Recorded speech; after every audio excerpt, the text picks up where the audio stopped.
მოგესალმებით კოლეგებო, მივესალმები დამსწრე საზოგადოებას. საპროცედურო საკითხთა კომიტეტის ხდომას გახსნილად ვაცხადებ. ქორუმი გვაქვს. ორი საკითხი გვექნება დღეს წესრიგში. პირველი გახლავთ არანაკლებ 25,000 ამორჩევლის ინიციატივით უცხოელთა და მოქალაქეების არქონე პირთა სამართლებრივი მდგომარეობის შესახებ საქართველოს კანონის ცვლილების შეტანის თაობაზე კანონპროექტის წარდგენის უფლების განხორციელების მიზნით მოქალაქეთა საინიციატივო ჯგუფის გიორგი ქარდავა, ზურაბ მახარაძე, შოთა მარტინენკო, ირაკლი მარტინენკო, სერგო ხურციძე ამ შემადგენლობით მათ მიერ შეგროვებული ხელმოწერების ნამდვილობის საკითხის განხილვა და მეორე საკითხი არის მოქალაქე გიორგი ანდრეაძის ლობისტად რეგისტრაციის საკითხის განხილვა. თქო პირველ რიგში მხარი დაუჭიროთ ამ დღის წესრიგით მოქმედებას. მადლობა. წარმოგიდგენთ ორივე საკითხს. მე პირველ საკითხთან დაკავშირებით გეტყვით, რომ ეს ერთხელ იყო უკვე მცდელობა 25,000 ამორჩევლის ინიციატივით ანალოგიური შინაარსის ინიციატივა განხორციელებული ხელმოწერების შემოწმება დაგვევალა ჩვენ და შევამოწმეთ ხელმოწერები ჩვენმა კომიტეტმა, მაგრამ იმ მომენტში დადგენილ წესს ამას თამასას ვერ აკმაყოფილებდა, იმიტომ რომ 25,000 ამორჩევლის ნამდვილი ხელმოწერა ვერ იქნა დადასტურებული ჩვენი კომიტეტის მიერ, ამიტომაც უარი იყო ნათქვამი და იგივე შინაარსით უკვე რაოდენობრივადაც უფრო მეტი ხელმოწერა იქნა წარმოდგენილი. მე ჩაგიკითხავთ დასკვნის პროექტს, რომელიც მოვამზადეთ ამ საკითხთან დაკავშირებით.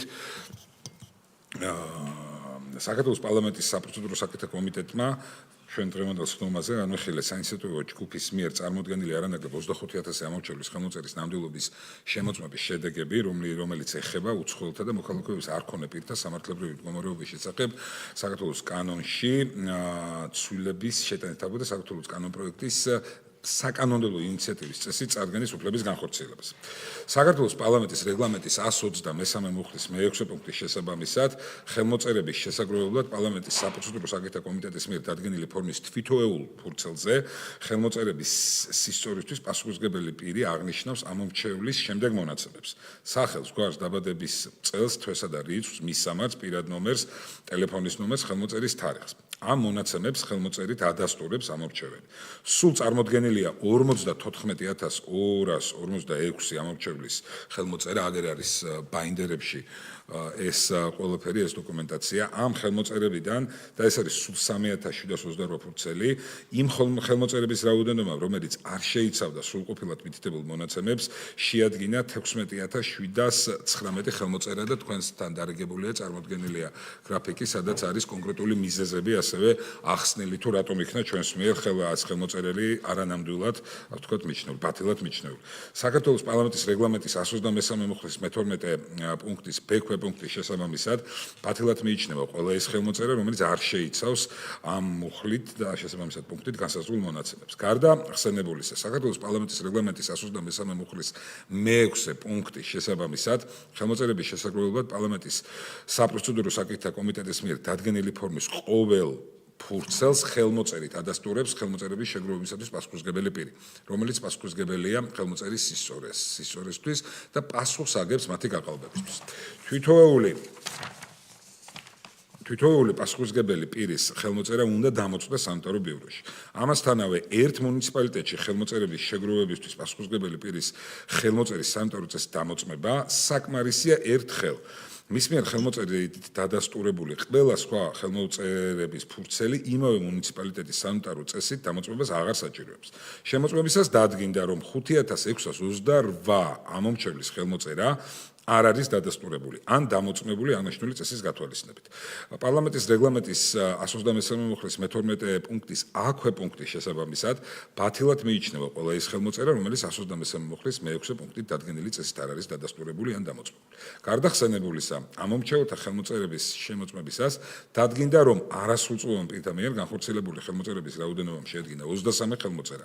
პარლამენტის რეგლამენტის 123 მუხლის მე-12 პუნქტის დ-ქვე პუნქტის შესაბამისად ბათილად მიეჩნევა ყველა ის ხელმოწერა, რომელიც შესრულებულია იმ პირის მიერ, რომელიც არ აკმაყოფილებს ამორჩეულის საქართველოს კონსტიტუციით დადგენილ მოთხოვნებს. ასევე ხელმოწერების შემოწმებისას გაირკვა, რომ 963 ამორჩეულის მონაცემები მეორდება ორჯერალი მითითებული. ყოველივე ზემოხსენებულიდან გამომდინარე, რიგ შემთხვევაში დარღვეულია საქართველოს პარლამენტის რეგლამენტის 123 მუხლის მე-6 პუნქტის მოთხოვნები, რის საფუძველზეც ბათილი ხელმოწერების რაოდენობა, როგორც ასევე არის თქვენს თან დარიგებულ დოკუმენტაციაში ნახსენები, შეადგინა 23323 ხელმოწერა. თუმცა წარმოდგენილი ხელმოწერების ნამდვილი ხელმოწერების რაოდენობა არის 30919, რაც შესაბამისად აღემატება 25000 ამორჩევლის ხელმოწერას. ამ ცენს. ყოველივე ზემოაღნიშნულიდან გამომდინარე, კონსტიტუციის 45 მუხლის პირველი პუნქტით მინიჭებულია საკანონმდებლო ინიციატივის განხორციელების უფლება. ანუ ჩვენი კომიტეტის ცენზი ამ ინიციატივამ გადალახა. ახლა ჯერია კომიტეტის ბიუროში, რა თქმა უნდა, მხარდაჭერის შემთხვევაში ბიურო მიიღებს ამ ინფორმაციას და შემდგომ უკვე პროფილურ კომიტეტს დაეწერება იმისთვის, რომ მოხდეს პროცესი გაგრძელდეს. ეს არის მოკლედ დასკვნა ამ საკითხთან პირველ საკითხთან დაკავშირებით, თუ გაქვთ შენიშვნა მოსაზრება, შეგვიძლია ამაზე ვიმსჯელოთ, თუ არა და მოგმართავთ წინადადებით, ხარ დავუჭიროთ დასკვნის პროექტს. წინააღმდეგი ვინ არის? თავი შეკავება არ გვაქვს. კაი ბატონო.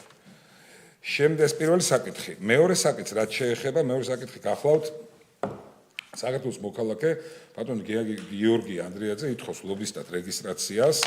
მე ასევე ჩაგკითხავთ დასკვნის პროექტს. აქვე ვიტყვი რომ სამწუხაროდ ბატონი გიორგის მიერ წარმოდგენილი დოკუმენტაცია არ არის შესაბამისობაში იმ მოთხოვნებთან, რაც არის აუცილებელი ლობისტად რეგისტრაციისთვის. მე ხა მოგახსენებთ საკითხის შინაარს.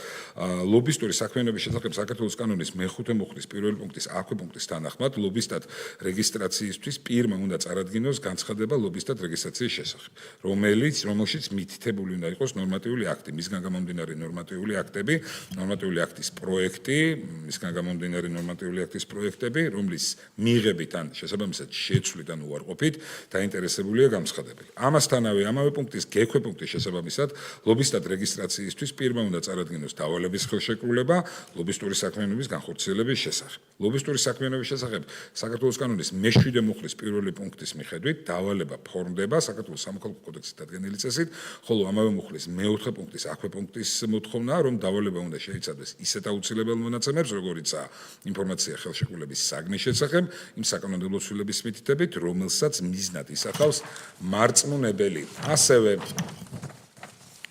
ამავე პუნქტის B-ქვე პუნქტის შესაბამისად მონაცემებს ლობისტის მიერ განხორციელებული საქმიანობისთვის გასამჯელოს შესახებ, მისი ოდენობის, სახის, გადახდის წესის მითითებით.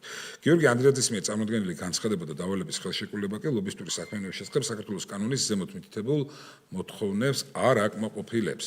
გარდა აღნიშნულისა, ლობისტური საქმიანობის შესახებ კანონის მე-5 მუხლის პირველი პუნქტის D-ქვე პუნქტის შესაბამისად, ლობისტად რეგისტრაციისთვის პირმა უნდა წარადგინოს ცნობა მისი ნასამართლებლობის შესახებ, რაც განცხადების მიერ წარმოდგენილი არ არის. ლობისტური საქმიანობის შესახებ საქართველოს კანონის მე-6 მუხლის პირველი პუნქტის G-ქვე პუნქტის შესაბამისად, პირს ლობისტად რეგისტრაციაზე უარი ეთქმება, თუ მის მიერ განცხადებაში მითითებული მონაცემები ან წარმოდგენილი საბუთები არ აკმაყოფილებს ამ კანონის მოთხოვნას. ყოველივე ზემოაღნიშნულიდან გამომდინარე, კომიტეტს მიაჩნია, რომ ლობისტური საქმიანობის შესახებ კანონის მე-6 მუხლის პირველი პუნქტის G-ქვე პუნქტის საფუძველზე, გიორგი ანდრიაძეს უარი უნდა ეთქვას ლობისტად რეგისტრაციაზე. აღნიშნულ საკითხზე წარმოგვიდგენთ შესაბამისი ბიურის გადაწყვეტილების პროექტიც არის, სადაც არის ეს ყველაფერი ასახული. მოკლედ დოკუმენტაცია, რომელიც არის აუცილებელი ლობისტად რეგისტრაციისთვის, სამწუხაროდ არ არის წარმოდგენილი. ჩვენ ამ ინფორმაციას მივაწყდით ბიუროს დასკვნის მხარდაჭერის შემთხვევაში და შემდგომ უკვე პროცედურაც არის დადგენილი პარლამენტის რეგლამენტით განხორციელდება. მიღებული პრაქტიკა რამდენადაც მე ვიცი, რომ თვითონ ლობისტანაც მოხდება დაკავშირება, ახსნა ამ ყველაფრის და შემდგომ უკვე როცა სრულყოფილად იქნება წარმოდგენილი დოკუმენტაცია, ცხადია თავიდან მოხდება ამ ყველაფრის განხილვა, თუ კი ამის სურვილი ბუნებრივია ლობის ექნება. ეს არის მეორე საკითხი, კითხვები, შენიშვნები, მოსაზრებები არ არის ასეთი, ამიტომ წინადადება მექნება, რომ დასკვნის პროექტს დავუჭიროთ ხარი. ვინ არის მომხრე? ბატონო, დიდი მადლობა, მიღებულია ერთხმად. კომიტეტი დასრულებულია.